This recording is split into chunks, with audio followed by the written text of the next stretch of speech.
Donc bonjour, je suis Aizine, business designer chez Sphère depuis presque un an.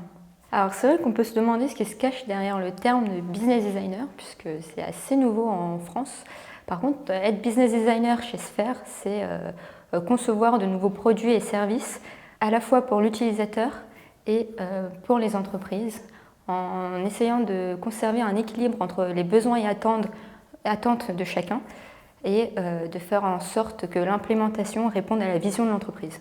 J'ai fait une école de commerce avec un double diplôme et une spécialisation en innovation dans 3 pays différents, alors à Cork en Irlande, puis à Paris et à Utrecht aux Pays-Bas.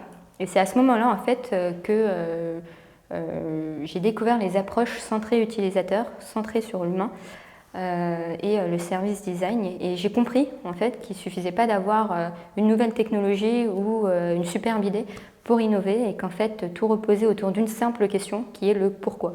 Donc pourquoi on innove, pour qui et par quels moyens. Et en fait, lorsque je suis rentrée en France, cette question du pourquoi, je me la suis posée constamment et j'ai décidé d'en faire mon métier.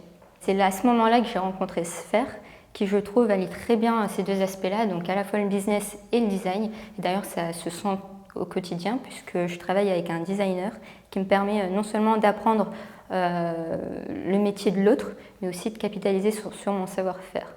Donc en fait, on a d'un côté le designer qui est garant de la désirabilité et de l'autre côté le business designer qui est garant de la viabilité économique, tout en faisant attention à la faisabilité technique et à la stratégie de l'entreprise.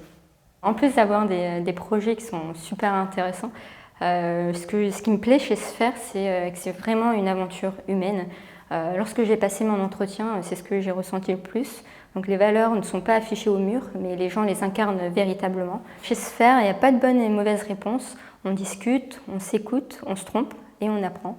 Et d'ailleurs, le vendredi est consacré à la journée Sphère, puisqu'on se transforme en mini-entrepreneur et on s'implique sur des projets qui nous tiennent vraiment à cœur. Par exemple, sur la réflexion autour d'une offre sur l'innovation sociale ou encore l'expérience collaborateur chez Sphère.